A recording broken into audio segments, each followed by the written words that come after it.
The engine was dead, every expert had said so. Then the janitor's daughter stepped forward, wiping oil from her palms.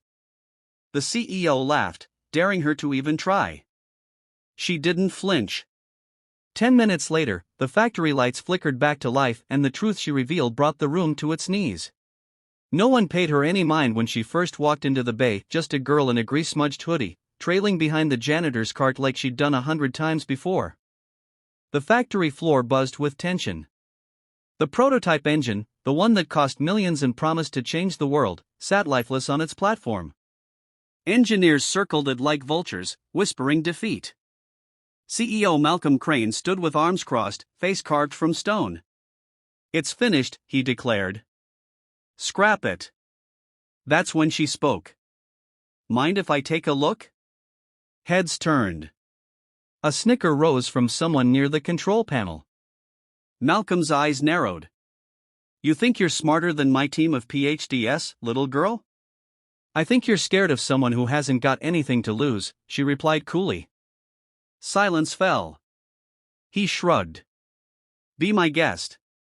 Entertain us." She didn't waste time. Pulling a wrench from her father's cart, she popped open the engine's core. Her fingers moved fast, deliberate. Sparks danced. Oil stained her sleeves. She whispered things no one could hear. 10 minutes later, the engine coughed, then roared. Gasps rippled across the room. Dials blinked to life. The impossible machine ran smoother than it ever had, flawless, efficient. Alive. Malcolm stepped back, stunned. "Who are you?" She stood up, wiping her hands. Her gaze met his, steady and sharp. "My name is Kira Linwood," she said. "Daughter of Alan Linwood, the man you called a janitor." But he was the real architect of this engine. He just never needed the credit. Everyone stared. The truth cracked the silence like thunder. And for the first time, the floor didn't look down on the janitor's daughter. They looked up. Everyone had given up on the engine except her. It sat at the center of the hangar like a monument to failure. The company's top engineers had declared it a lost cause, too complex, too flawed, too far ahead of its time. CEO Victor Harlow stood before the silent machine, frustration written across every line of his face. Months of work, millions of dollars, and now nothing but a pile of steel and silence. Then came a voice from the back. "I can fix it." Heads turned. Standing there, half-shadowed by the open bay door, was a girl barely 20. Her boots were dusty, hands stained with oil, a rolled-up schematic poking out of her backpack. Harlow raised an eyebrow. "And you are?" "Sarah Lang. My dad used to clean these floors," she said. "But he also built this engine." "Your team just never looked at the original notes." Laughter broke out from the engineers. Harlow smirked, folding his arms. "You've got 5 minutes. Impress me."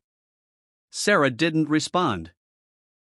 She approached the engine like a pianist sitting down at a familiar piano. Every bolt, wire, and circuit seemed to recognize her touch. She removed a single pressure plate, recalibrated the timing regulator, and bypassed a faulty failsafe no one had dared to question. The room held its breath.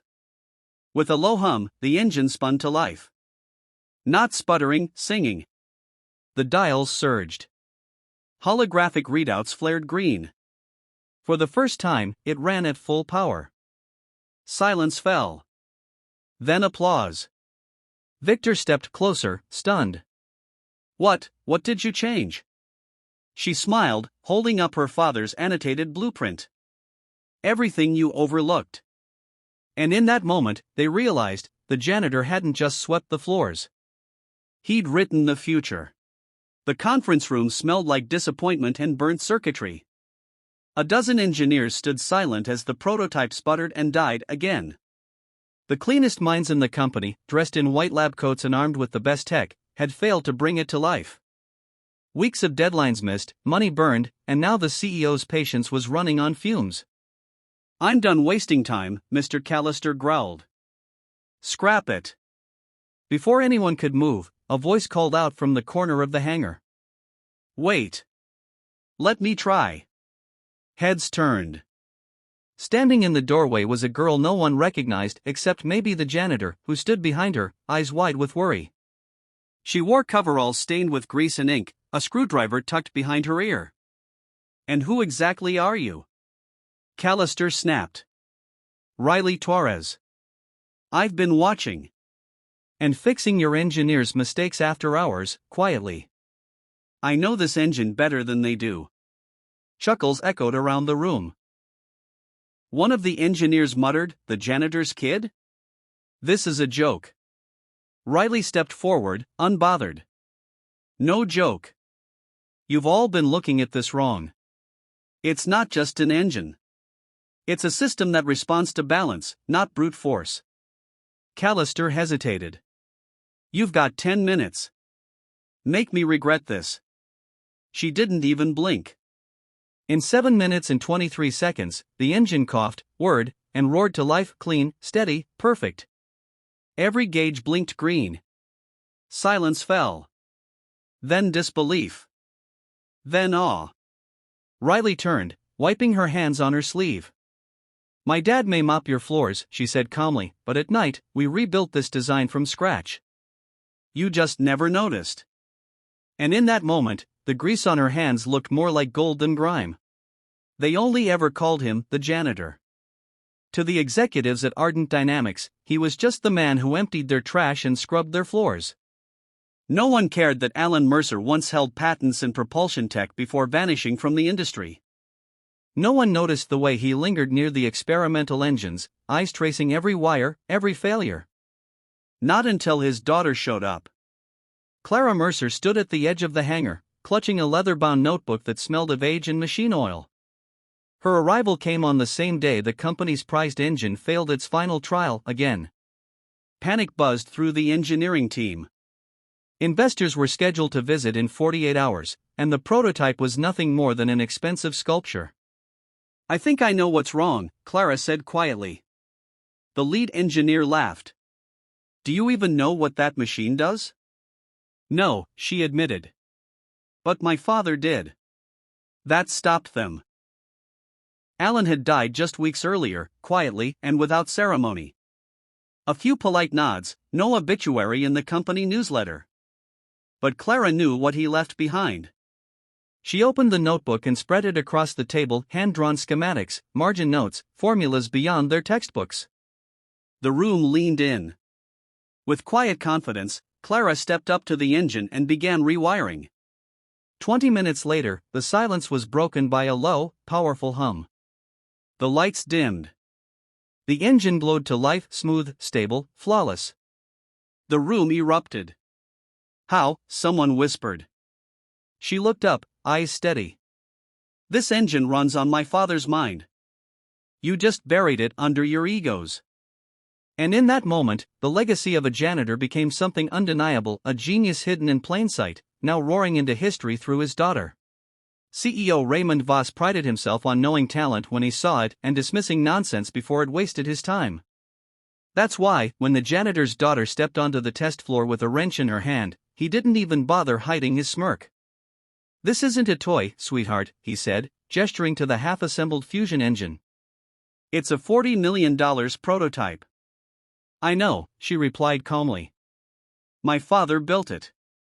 Or at least, the original version. Before you cut corners. Laughter stirred from the suits and engineers lining the walls. The janitor, wide-eyed, stood frozen near the back. Voss raised an eyebrow. Your father swept floors. He also designed the first successful iteration in secret, she said, pulling a folded blueprint from her bag. This is what you stole and corrupted. He snatched the page, scoffing, until he recognized the handwriting. Alan Hayes. The man he'd fired years ago under quiet suspicion. The janitor. Voss chuckled coldly. And you think you can fix what my top minds couldn't? She nodded.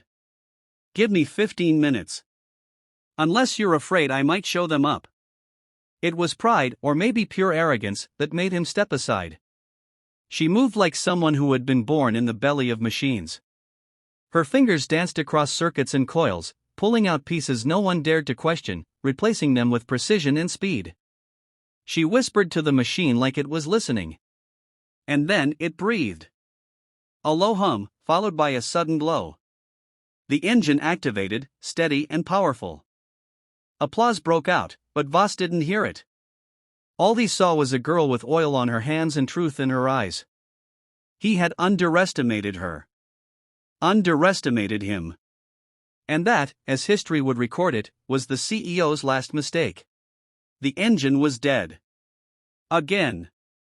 A cold hulk of metal and ambition, surrounded by silence and failure. Scientists, investors, and board members watched with crossed arms and clenched jaws. The machine was supposed to be the future, a clean energy breakthrough the world had never seen. Instead, it was a $60 million embarrassment. That's when she stepped forward. No credentials. No lab coat. Just a quiet girl with a streak of grease on her cheek and determination in her eyes. "I think I know what's wrong," she said. The crowd scoffed. One engineer muttered, "Great, now the janitor's kid thinks she's an expert." But the CEO, desperate and cornered, waved a hand. "Fine. Impress us." She didn't flinch. Her fingers brushed the engine's core like a pianist testing keys. Her movements weren't random, they were inherited. Each adjustment mirrored a memory, late nights watching her father sketch on napkins, whispering theories no one believed. 5 minutes later, the engine trembled. Then, it roared. Lights flickered as it stabilized, energy readings climbing higher than projections had dared to hope. The room stood frozen.